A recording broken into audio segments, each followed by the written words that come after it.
قصتنا بتبدأ مع البنت الجميلة دي واللي اسمها ليميجين. ليميجين هي بنت في العشرينات بتسعى ان يبقى عندها وظيفة، وبتروح تمتحن في شهادة المهارات في منطقة سويهان. فبتطلع تتكلم مع الشخص ده اللي بيكون بيحاول يغريها انها تروح له علشان يحقق كل احلامها. هو بينجح في التأثير عليها وبتشوف الكارت بتاعه. فهنا بتكون امها تشونغ بتدعي ليها عشان تنجح في الاختبار، علشان درست لمدة 8 سنين وكانت بتفشل في كل مرة وحظها بيكون نحس جدا، ولو فشلت هتكمل لغاية ما تكبر. بس وهي بتدعي بتكسر وحظها بيكون نحس جدا. فانا بتكون داخله التقديم وبيكون في بنت مع نفس اسمها بس هي بتكون اكبر منها، وبتروح تشرح كل حاجه وعن اللي انجزته وانها كويسه وبتمارس الرياضه وعندها حيويه للعمل. بس وهي مروحه بتفشل في انهم يختاروها وبتبكي ومش عارفه تقول لامها ايه المره دي. فبتوصل امها بتزعق عشان ما قالتش ليها، بس بتتصدم لما بتعرف انها اتوظفت وبتستغرب علشان هي اكيد قصدها على البنت التانيه. وامها بتكون فرحانه وبتكون ما صدقت انها تنجح وتكون كويسه، وبتقول كل حاجة وحشة علشان لو كانت فشلت تاني كانت مش هتعرف تقول ده ليها. وبتقوم تبارك لها وهي فخورة بيها، وميجين بتكون مش عارفة تقول ليها انها اللي فشلت اصلا وبيحضنوها على طول. فبتدخل بتسمع ان امها بتعرف الكل انها اتوظفت بعد 7 سنين معاناة. بس ميجين بتشوف كارت الشخص اللي اداهولها، وتاني يوم بتقرر انها تمشي وهي متخفية، وده علشان تقابل الراجل ده. بس فجأة بتخبط في بطلنا وسيم ده واللي اسمه جوانغ، وبتتقابل معاه في المقهى. بس بتدخل تقابل تشوي ده اللي عايزاه يغير حياتها بس خايفة ليكون ده نصب عليها، وبتكون شايفة ان من الصعب انها تاخد وظيفة حكومية وعاوز ياخد منها الاوراق عشان يوظفها اصلا. وشايفة ان المال اللي طالبه عالي ومن الواضح انه نصاب وعايزاه يعمل لها خصم، فبيتضايق عليها وعلشان كده بتوقفه وناوية تدفع له اللي عايزاه. بس جيونغ بيكون متابعه وبيخبط فوق وبيقرر انه يعمل مكالمة من فونه، وبيكلم صاحبه انه يراقب الهاتف وبيعرف صاحبه وبيمشي وبيكون فرحان جدا. فبيمشي وبيلاقي ان ده رقم مؤقت وبيقرر يروح يعطله وبيشوف اسمه ورقمه وبيعرف انه نصاب علشان كده بيهرب. وميجين بتتصدم وبتقرر تجري معاهم وعاوزه تمسك النصاب اللي كان ينصب عليها ده، وجيونغ بيجري وراه فتره كبيره علشان هو مدعي عام اصلا. وكمان ميجين بتروح وراه على طول، ولما بيفكر انه يهرب بيكون قدامه بيحاصروه عشان يرجع ليه مالها. وجيونغ وهي بيقعوا اساسا، ومن هنا بينجح في يمسكه بالفعل، وصاحب المحقق كون بيجي كمان وبيمسكه علشان هو نصاب ومسكه وبينصب. فميجين بتيجي وهي متعصبه وعايزه مالها منه وبتبكي جدا وبياخدوه. وجيونغ بيمشي وهي بتفضل مش عارفه ترجع البيت امتى علشان خدت المال من امها، وبيقرر يروح ليها علشان ياخد اقوالها. وبالفعل بيروح وبيشوف انها مش قادره تمشي وبيروح يهتم بيها علشان هتيجي معاه لقسم الشرطه وياخد اقوالها. وبالفعل بتلبس حذائه وبتروح معاه وبيديها كل حاجتها رغم انها حزينه جدا ومش عارفه ان الراجل ده كويس معاها كده. وبتفكر في انه ينصب عليها برضه، وبيعرفها في انها لازم تكون مسؤول اكتر وعاوز يعرف قبلة النصاب ده فين. وبتتحرك تقول له وبيروح يوصلها لقسم الشرطه، وشايف انها طبيعيه فازاي عرف يتنصب عليها كده وبيمشي على طول. فبتروح وبيكون النصاب بياكل وبيقول انه بينصب على الاشخاص اللي بيفشلوا، وبتكون عايز ترجع مالها وبتخاف عشان مش هيرجع على طول اصلا. ولما بتشوفه بياكل بتضايق عليه، وبتروح تعرفه انه يرجع مالها علشان يسلمته دفتر شيكاتها برضه، وبكده ممكن تكون الجانب مش الضحيه وبتبكي. فبنروح لجونغ اللي بيروح البيت وبياكل التفاح الهديه من ميجين، وبيشوف سيرتها الذاتيه اللي معاه واللي بتكون نسيتها معاه اصلا، وبيتصدم من سنه ولادتها. فهنا ميجين بتكون واقفه في محطه الباص وحزينه وشايفه شركات كتيره في البلاد، فازاي مش عارفه تلاقي عمل ليها. وفجاه في شخص بيرن عليها وعاوز حسابها وبيكون ناوي ينصب عليها كالمعتاد، بس بتعرف انها مفلسه خالص ومش معاها اي حاجه. ومن هنا جونغ بيرن عليها وبتعرف انه مدعي العام، وبتفكر في انه مكالمه من مكالمات النصابين اللي بيرنوا عليها، وبتبدا انها تشتم فيه وتهزقه علشان هو مين عشان يتصل بيها كده. هو بيكون مذهول منها اصلا وبتفضل تصرخ فيه وبتقفل في وشه، وهو يعني بيكون على اخره. وبتقرر هنا حظره على طول، فبتقرر تنزل عشان حسب باحراج من الناس. وجونغ بيستغرب من اسلوبها معاه وبيشوف معلوماتها كل شويه. فهنا ميجين بتنزل في المكان ده ومش عارفه تعمل ايه، وبتشوف ان شكلها متبهدل على الاخر، وبتقرر تمشي لوحدها شويه في مكان فاضي علشان تتخلص من الحزن ده، والقطه دي متابعاها. فجونغ بيكون بيريح نفسه شويه ونايم، وبيفتكر وقت تعيينه في المكان ده وانه خطر علشان قبل 20 سنه كان في حوادث اختفاء الستات الكبيره ومش عارفين اختفت فين الستات دي اصلا. فميجين بتكون ماشيه وهي حزينه، والقطه دي بتفضل متابعها اصلا ومستغربه انها مش خايفه منها، وبتروح تقدم لها الطعام اللي معاها، وشايفه ان مفيش مكان يروحوا فيه هما الاثنين، وحزينه ان محدش افتكرها حتى، وعايزاها تروح لشخص غني بدل ما تبقى في الشارع زيها كده. وبتقرر تشربها بنفسها. فبتروح البيت وهي حزينه جدا، وبابا بيستغرب منها علشان هي بتشتغل عمل اضافي، وشايفين في انها بترهق نفسها في العمل، وعاوزه تعرف انها تقريبا ما دفعتش مال بضائع خاصه بالمتجر بتاعها. وبيكون اعلان الاحتيال الخاص بيها اتنشر على التلفزيون، وبتروح تطفيه عشان اهلها ما يشوفوش يعرفوش ده، وبتمثل قدامهم بس ما بتعرفها في انها جابت ليها لحمه مخصوص عشانها، وميجين شايفه في ان شخص زيها ما يستحقش ده اصلا، وبتروح عشان تنام على طول، وبتبان قدامهم انها تعبانه جدا. فميجين بتروح تغير ملابسها بشكلها التعبان ده، وبتروح تشوف ان ما سايبه لها ملابس مخصوص عشان تروح اول يوم عمل ليها، وبتروح تلومهم على ده علشان هم محتاجين المال، وبيستغربوا منها كتير وبتبكي، وامها بتكون مفكره في انها بتتكبر عليهم، بس ميجين بتروح تتخلص من الكتب دي كلها. فهنا جونغ بيفوق وبيكون بيفكر في ميجين وفي سيرتها الذاتيه اللي معاه بعد ما عملت البلوك، وبيقرا كل الكلام اللي كاتباه عن معنى اسمها، وهي بتفضل تحرق في كتبها دي، وبتقول انها كانت هتستسلم كتير بس قررت تكمل وتدرس على امل انها تاخد وظيفه كويسه، وكان ده بيتعبها جدا، وعايز الشخص اللي بيقرا ده يعرف انها واجهت الفشل اكتر من نجاح، وبرغم كده ناويه تكمل في طريقها وتعليمها، بس في الوقت ده قررت استسلام وحرق كل حاجه علشان عملت كل حاجه في مقدرتها، وما كانتش بترتاح خالص، بس ما خدتش اي حاجه في المقابل، ومش عارفه اللي هي الوحيده اللي وصلت للحاله دي، وفجاه السما بتمطر عليها كمان وبتطفي النار، وده بيخليها تبكي تحت المطر عشان كل حاجه غريبه بتحصل معاها، وعايزه وظيفه حتى على الاقل. فانا جونغ بيشوف اسمها وبيركز فيها، فميجين بتمشي وهي بتشرب وسكرانه، وفجاه بتشوف القطه دي قدامها من تاني، وبتروح تتكلم معاها وشايفه في انها صعبانه عليها وبتشكرها على انها جنبها، وبتقرر انها تنزل في البئر ده، وبتنزل وراها وبتقول انها بتتمنى انها تختفي من غير ما حد يلاحظ او تكون بنت تانية احسن وخلاص.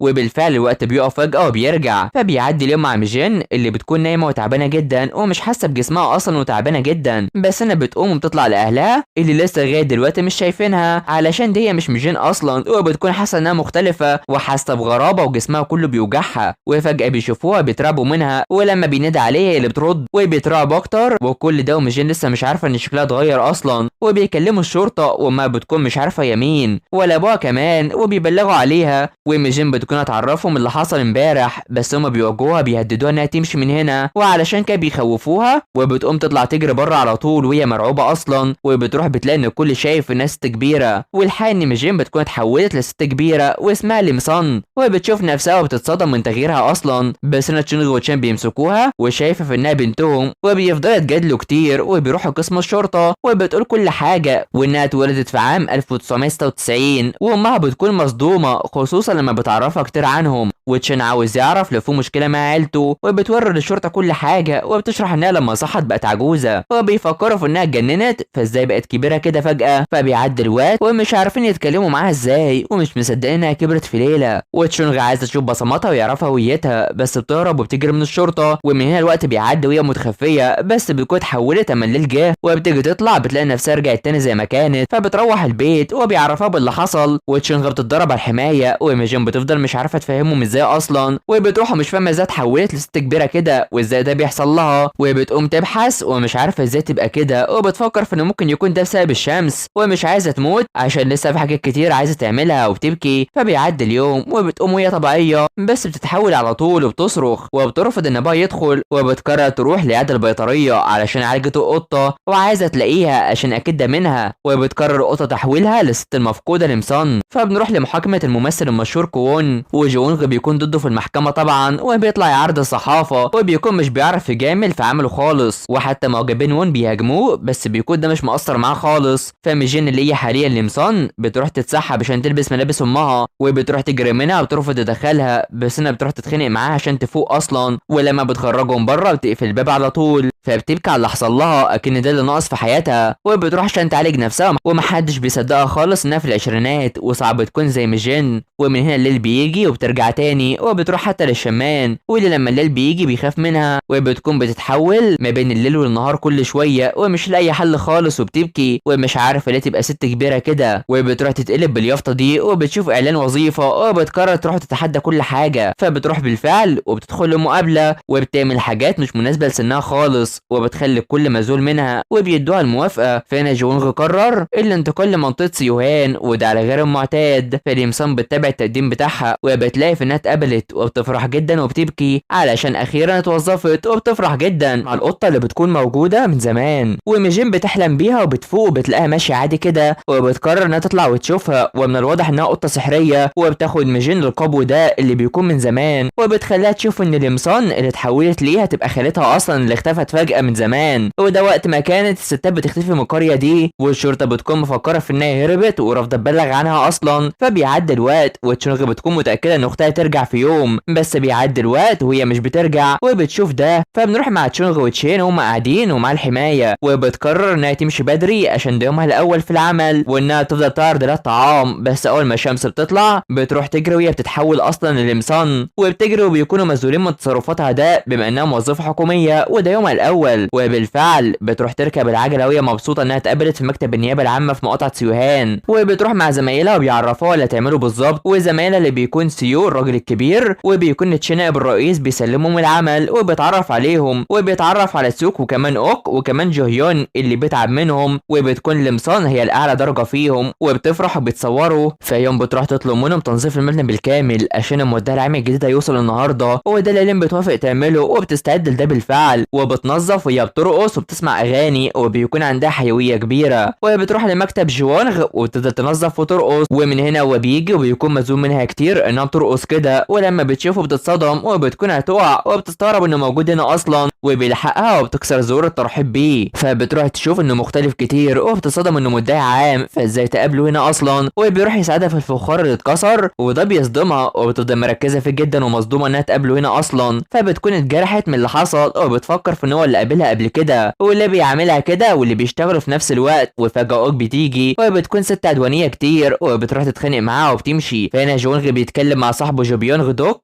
اللي بيكون لسه في سيول وما صدق عشان هيكون هو المسؤول بعد ما كان تحت امره لسنين كتيره، وبيعرفه انه يبقى يشتغل وقت اضافي وتغير اسلوب حياته. وجو شايف انه مش بيعرف يتقرب من اي ست عشان العمل طغى عليه جدا، وحتى اللي معاه بيكون مش عارفين يشتغلوا عشان وصرهم كتير معاه، وخصوصا هو ولولا ما كان مستحمله كان اتجنن وما صدق يخرج عنه شويه. ولما بيتكلم كتير بيقفل في وشه على طول، وقرر انه يجيبه معاه اساسا ويفضل تحت عمله وبيتصدم. فنروح لمقابله تشين بدوغانغ وده صاحب البيت اللي هم قاعدين فيه، وبيتكلم معاه على انهم مش بيدفعوا الايجار لسنين، بس تشين بيعرفه ان موضوع الايجار ده مع تشونغ مش معاه وبيزعق فيه اصلا. وبيتكلم معاه على ميجين اللي لسه متعينه وبيفضل يتكلم معاه، بس هنا جونغ بيجي وبيكون بيدور على بيت يعيش فيه، وبيقرر دون يرى ده شقق وعاوز شقه يروح ليها على طول. وبيلاقي ان جونغ طاقته كويسه ومش بيشوف الاشباح كمان، وعلشان كده بياخدوا البيت مناسب ليه وبيكون مبسوط جدا. وده بيفضل يشرح ليه مزايا البيت، وونغ بيعرفه في انه يستخدم البيت ده للنوم بس. ولما تشين بيجي ده بيتجاهله وبيفضل يشرح له كل حاجه، وبيتكلم على ان البيت وحش وفي طاقه وحشه اصلا، بس نونغ بيقرر ياخده ويمضي العقد وينتقل للنهارده، وده بيفرح بشكل كبير. فبنروح لديونغ بنت دو صاحبه ميجين وده عندها قناه على اليوتيوب للصحه والجمال، وبتتكلم مع متابعينها. بس هنا ميجين بتيجي وبتقطع تصويرها ومش عارفه ايه اللي لابساه ده، وشايفه في انها بتقضي وقتها بالنهار في العمل وبتجيلها بالليل بس. وبتقول من جواها انها فضلت تدرس 7 سنين علشان تبقى متدربه في النظافه كده، وبتروح تعرض عليها انها تحط لها مكياج بس بترفض، وبتتكلم معاها لان مكياج بيغير الشخص كليا وبيصغرها اصلا، ومش عارفه ازاي تكون بنت وفجاه تبقى ست كبيره في العمر كده. فبتروح تعطيليها انها بتدور على القطه دي وشايفه في ان اللي حصل لها والمعجزه دي مرتبطه بالقطه. فبتعرفها في ان في راجل انتهى يعيش في البيت المسكون اللي محدش كان بيوافق يدخل فيه، ومستغربين في ان ابوها دو اجره. فمن الواضح ان شقه 303 دي فيها حاجه او حصل فيها انتحار، ودي الشقه اللي جونغ بيكون فيها. وبيقوم هو مفزوع على كابوس، ولما بيمشي بيلاقي صوت ميه بس بيوصل مش بيلاقي اي حاجه، وبيستغرب كتير وبيقرر يروح ياخد مهدئ. وفجاه الانوار بتشتغل وبتطفي لوحدها،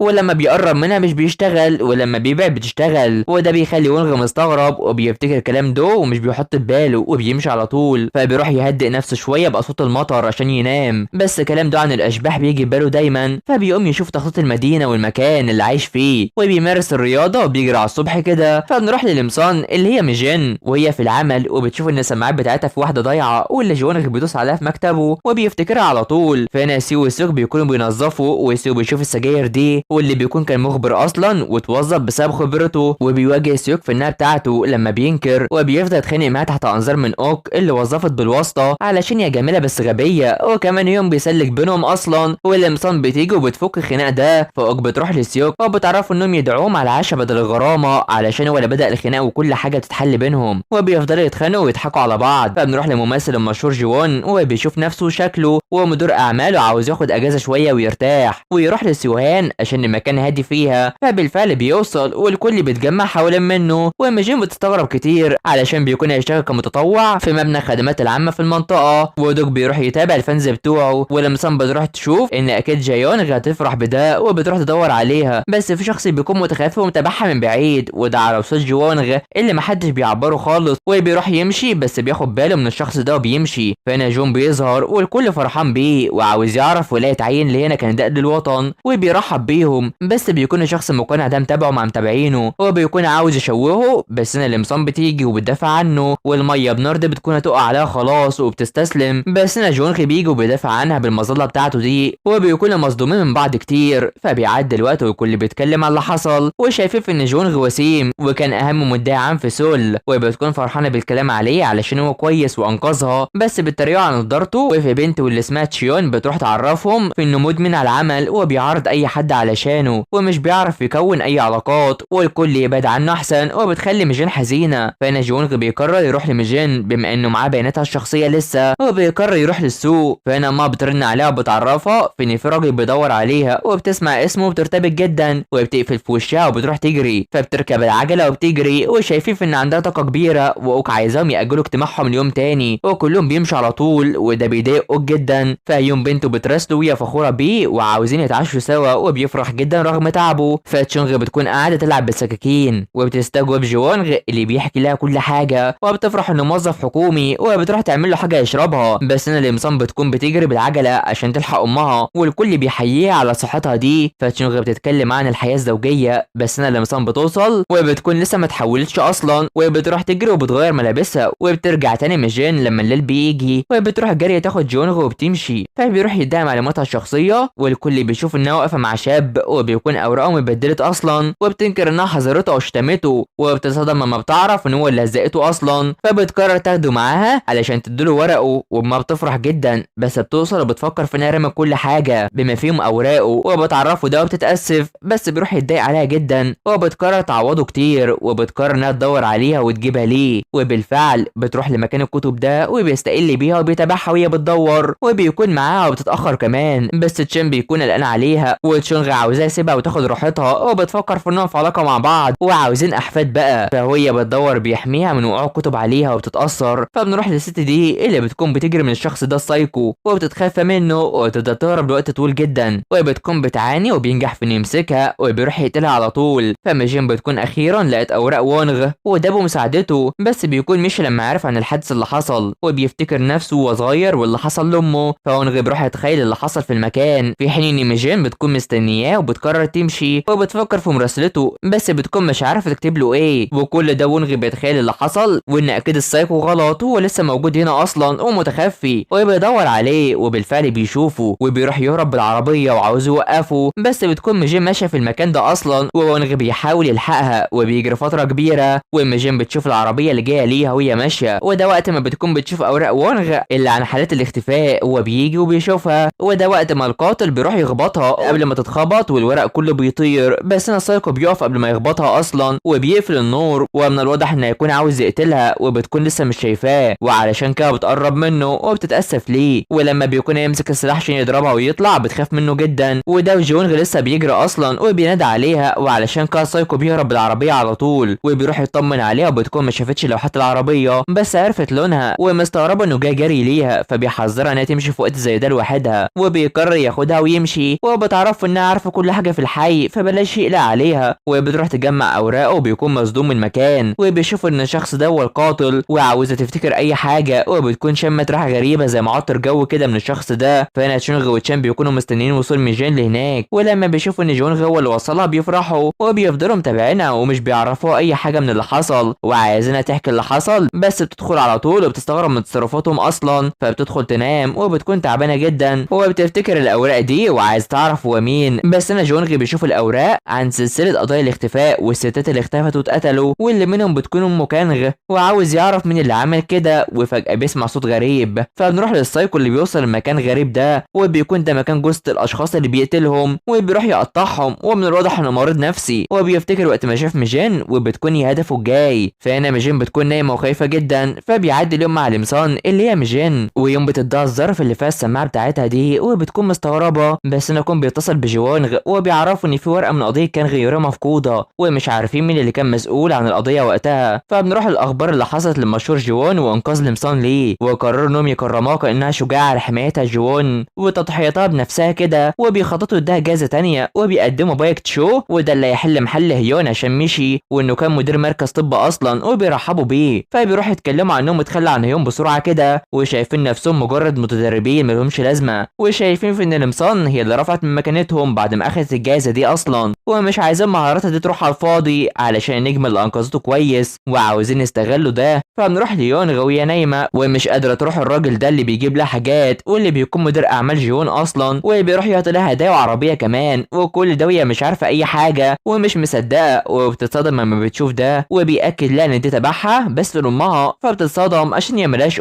فبيكون عاوز يعرف لو ده بيت لمصان ولا لا وبيستغربوا. فانا بتكون بتنظف وشغاله بشكل كويس وهي مبسوطه وبتفتكر وقت ما جيون حماها ودافع عنها وبتكون عايزه تشكره. فبتكون في مكتبه وبيكون اشترى لها ايربودز جديده علشان يديها بدل بتاعتها اللي اتكسرت، وبتكون فرحانه كتير وبتمشي وهي بترقص وبتشوف شكلها وهي بترقص ومبسوطه جدا. ففجاه يونغي بترن عليها وبتصدمها وبتقول انها تبقى تشرح لها كل حاجه، وبتقرر تروح لها جري وبتشوف الهدايا دي كلها، ولما بتكون رايحه بتفتكر ان اهلها معرفوهاش اصلا وبتقرر انها تاخد الحاجات دي وتتخفى فيهم، ولما بتدخل وبتشوفها بتخرجها بره على طول. فبتقول لها كل حاجه عنها وبتفتح الباب وبتقول ان هي ميجان، وبتخلي يونغي مصدومه جدا وبتقول انها ممسوسه. فبتدخل تقول كل حاجه عن ميجان وبتخلي يونغي مصدومه ومش مصدقه ان هي ميجان اصلا، وتفضل تقول لها كل حاجه وبترن على ميجان وبتلاقي ان ده فونها وبتخاف منها كتير وبتكون عايزه تضربها وصعبان عليها ميجان اصلا، وبتروح تضربها وبتحدفها على طول ومش شايفه في انها لازم تصدقها وبتضربها على طول بالقلم، وبتدور على ميجان ومش عارفه ازاي هي كده، وبتقول حتى اكتر سر هي عارفاه وبتخليها مصدومه جدا، وبتروح تتاكد منها ومش عارفه ازاي هي بقت ست كبيره كده اصلا. ولما بتشوف ان الشمس بتغرب بتقرر انها تبص لها علشان هيئتها تتغير قدامها وانها تصورها بلاش تستغرب، ولما الشمس بتتغير بتروح تتحول قدامها بالفعل وده بيخليها خايفه جدا منها وبتقوم تجري ومش عارفه ده حصل لها ازاي وبتكون هتموت من الصدمه. فبيعدي الوقت وبتحكي لها كل حاجه وبيكون معاها علاقه بخالتها لمصان وانها اتحولت بسبب القطه دي، ولما بتقول لاي حد مش هيصدق اللي بيحصل لها ده خالص وعايزه تشوف فيديو القطه دي، وعلشان كده هي طلبت منها ده ومش عايزه اهلها يعرفوا انها اتخدعت وعايزه سعاده ان هيئتها ترجع لها من تاني، وبتكون شايفه في ان جون بيديها مال كتير وعلشان كده يونغي بتعرفها في انه بيكسب مليارات بشكل سنوي. فانا بيكون جون في العمل وكل المعجبين بتوعه بيصوروه ومستنيين منه اي حاجه، واللي مصمم تبع ده والحق ان يونغي بتتكلم عليه وعلى ثروته وعلى اللي حصل له، وبتكون شايفه في ان حياته سهله اما هي اللي متعذبه اصلا. فبتروح تتقرب منه وبتروح عشان تتكلم معاه وبيطلع بكل سهوله وسط المعجبين بتوعه اللي بيحبوه جدا، فبيروح يتكلم معاها وبتكون عايزه ترجع كل هداياه علشان هي كتير وشايفه في ان ده تجاوز لكل حاجه، وبيكون عامل كده عشان يحافظ عليها وبتفضل مش عايز تاخد منه اي حاجه ويبقى يجيب لها القهوه وخلاص، ولما بتتضايق عليها وبتمشي بيوقفها وبيعرفها في انه يبقى يشتري لها القهوه كل يوم وبيتفقوا سوا وخلاص. فبنروح لجون وهو بيحقق مع الشخص اللي كان عايز يأذي جون وبيكون مش بيرد عليه وبيبان في انه مش طبيعي ومش بيرضى يجاوب على اي حاجه وانه عارف اللي جواه علشان شتمه في حفل التوقيع، وبيكون شايف ان الكل منحاز ليه وعلشان كده كان عاوز يخلص عليه، وبيكون بياخد مخدرات وبيوري له الفيديو اللي حصل وبيجيب اللوم على الست دي اللي دافعت عنه وبيتضايق على المصاب بشكل كبير وبيمسكوه. فبيمشي مع دوك وبيتكلموا عليه وفي شخص بيكون متابعهم كده وبيخططوا باللي هيعمله. فبنروح لجيوون وهو قاعد وخايف من الشخص ده وخصوصا لما بيقرب عليه وبيكون جاله فوبيا من اي شخص لابس قناع وبيطلع يجري من المكان علشان يقدر ياخد نفسه وبياخد مهدئ قدام لمصان وبيبعد بعيد. فبتروح تعرفه في ان حياتها صعبه برضه فمش جاي تهون عليه وعايزاه يكون كويس وبتمشي، وده بيأثر فيه جدا وبيحاول يتماسك شويه وبياكل الحلوه بتاعتها دي وبيفرح منها جدا. فانا بتكون بترقص وجونغ بيعدي من جنبها وبتقرر تروح وراه علشان هو كان شغال بره وما كانش في مكتبه وبتقرر شكره على السماعه، فبيستغرب منها وبيمشي على طول بس بتوقفه وبتديله حلوه وبتودعه وبتكون فرحانه وبترقص والكل بيستغرب منها. فبيروح لمساعدته في المكتب وبيكون عايز منها عمل اضافي بس بترفض علشان هي مش بتاخد اي مال عليه فمش هتضيع جهدها على الفاضي كده، وبيكون شايف انها مستهتره وجاهله وبيخليها تتضايق اكتر. فبتروح تبكي في الحمام ولمصان بتشوفها بترفض تكلمها وبتزعق فيها جدا وبتتضايق عليها كتير وبتكون مش عايز تقابلها بالليل علشان كانت كسرتها في بعضها. فجونغ بيروح لمديره وبيكون عاوز يغير مساعدته ويعين واحده تانية بس بيكون رافض علشان مفيش موظفين اصلا، وونغ بيفضل يواجه بكل حاجه وبيتاسف له وبيمشي، وتشا بيفكر هيعين مين وبيفكر في لمصان ويكون دي جايزتها اللي اتفقوا عليها. فجونغ بيتقابل مع كون وشايف انه قطع رجليها وهي حيه يعني ممكن تكون لسه موجوده وعايشه ومش لاقيين اي عربيه بالمواصفات دي وبيقرر يبحث بيبحث اكتر، وده علشان الموضوع غريب. فبيشوف العربيه دي وبيقرر يروح وراها علشان يزيها، وبيجري معاه على الطريق وبيحاول يمسكه، بس في الاخر بينجح في الهروب منه بالفعل. فبيعدي الوقت وبيروح عند ميجين وبتفك الحظر بتاعه، وبيقرروا يمشوا عشان اهلها متابعينها، بس تشونغ بتقرر تاخده من الباب بالعافيه، وده علشان ياكله، وتشونغ بتروح تاكله اصلا، وبتقرر انهم يدخلوا اوضتها ويتكلموا وبيستغربوا من امها اصلا. فانا بيكون عايزين يسمعوا بس مش بيعرفوا خالص. فبيوريها صور العربيه وبتكون بتختار ويحل كل حاجه، ولسه مستغربه من الريحه اللي شمتها. فبيعدي الوقت وتشونغ بتودعه على طول وهي مبسوطه، وده على ان ميجين عرفت تختار مدعي عام زيه كده. فبيعدي الوقت وبتكون عايزه تعرف قابلتها ازاي، بس بتجري عشان بتتحول على طول. فانا بايك تشول بيتعرف على زمايله في العمل، ومن الواضح ان بايك تشول ده وراه حاجه، وبيركز في لمسان اللي بتروح لجوونغ وبتعرفه انها تشتغل بشكل كويس، وبتكون اتعينت معاه اصلا وهو لسه ما يعرفش، وبيروح يعطي الحلوى لكواك اللي بيستغرب من ده. فبيعدي الوقت وبتروح تطلع مع كواك وبيشكرها على التنظيف، وبيستغرب انها طالعه معاه، بل انها رايحه المكتب كمان، وبيتصدم وبيكون لسه مفكره عمليه التنظيف، بس بيتصدم لما بيعرف انها مساعدته الجديده، وعلشان كده بيروح لتشي اللي بيكون رافض يغيرها، وبيمشي على طول وبيروح المكتب وهي بترحب بيه، وبيستغربوا من بعض كتير. والمعلم سان اللي بتعرف من تشي انها تتعين بعقد حكومي مع جوونغ، وطبعا بتكون مصدومه ان ده يحصل لها اصلا، وبيعرفها في ان جوونغ مش معقد زي ما سمعت. هو بيحاول يطمنها، فبتقول في ان شكله هادي من بره، بس من جوه بيشوف ان العمل معاه يكون صعب جدا، وبتقرر انها مش هتقدر ترفض وتستمر في العمل ومفيش رجوع خالص. فبتطلع عايزين يعرفوا هما كانوا طالبينها في ايه، بس بتكون مش عارفه تقول له ده، وبتقرر تروح ورا جيونغ. ولما يونغ بتعرف بتفرح جدا علشان حلمها اتحقق خلاص، وبيبان انها تكون فرحانه انها شغاله مع جيونغ، وبتعرفها في انها اكبر منه في السن، بس ده في نسختها النهاريه. وبتقرر انها تساعده وهي مع الميجين مش لمسان، وهتحاول تتقرب منه، وبيفرحوا هما الاتنين اصلا. فبنيجي للصبح ويونغ بتكون مرتبكه منها جدا، وخصوصا وهي بتحضر لها المكياج اللي بتحطه ليها ده بما انها متخصصه فيه، وبتكون بتزوقها وبتخفي كبر سنها بما انها صناعه محتوى تجميلي، وبتقرر انها تزوقها اكتر. فيونغ بتتكلم معاها على ان دي ممكن تكون لعنه القطه عمتها فيها علشان هي اذتها، بس بتنكر وبتفضل تتخانق معاها، وبتكون شايفه في انها كانت فاشله في العشرينات ودلوقتي بقت مشهوره، وبتقول انها عايزه تشوف ايه اللي هيحصل لما تشتغل كويس المره دي وهتعرف توصل لفين. وبتقرر يونغ انها تدعمها وبيفرحوا سوا. فبتروح المكتب وبترحب بجوونغ، ودوك بيكون مش مصدق اللي حصل اصلا، فبيروح يتكلم معاه وبيكون شايف الناس ست كبيره وما عندهاش اي طاقه، فازاي الست دي هتقدر تستحمل ده اصلا، وده علشان في شباب كتيره ما استحملوش العمل معاه ومشوا، وبيكون مش عارف ده بيحصل ازاي. وبيقرر يروح يتابع لمسان وهي فرحانه وقاعده في المكتب، ولما بيوصلوا بيروحوا يرحبوا ببعض، وبتكون ماسكه ايده لفتره كبيره وفرحانه. فبيعدي الوقت وجونغ بيروح يكلفها بعمل كتير علشان تكتب كل الاوراق دي فتره كبيره، وبيخليها تشتغل علشان تقرا العمل من الاول كده. وبالفعل الوقت بيعدي وبتروح تكتب بسرعه كبيره، وبتكون شغاله ليل نهار عليها. ولما دوك وجونغ بيشوف سرعتها في الكتابه بيكون مذهول منها ومن الصوت، وبيفضلوا مش مصدقين ده اصلا. وبتخلص وبتروح تسلمها لجيونغ، وبيتصدموا كتير ومش عارفين يقولوا لها ايه. فدوك بيروح يراجع اللي حصل، وبيكون مصدوم ان عملت ده بشكل سريع، وبيروح بيحاول يشوف اي اخطاء بس مش بيلاقي خالص، وبيفضلوا عايزين يغلطوها اصلا وبيتجادلوا. وفجاه هي بتيجي وبتجيب لي قهوه وبتكون لطيفه معاهم، بس هما مش طايقينها اصلا. فبيروح وجونغ بيطلب منها حاجات اكتر عشان يعجزها، بس بتديله خيارات اسهل بكتير، وبتكون بتسهل وبتعرف حاجات كتيره لدرجه ان جونغ ودوك هيموتوا من كم المعرفه اللي عندها. ودوك شايف ان مش هيقدروا يمشوها ولا يغلطوها حتى. فبيعدي الوقت وبيروح يراجع وراها، وشايفين في ان عندها مهارات كتيره، ودوك بيتذهل منها، وشايفين في انها اكتر شخص مجتهد شافوه واحسن من الشابات كمان، ومش عارفين ده بيحصل ازاي، وبتفضل تذهلهم اكتر واكتر.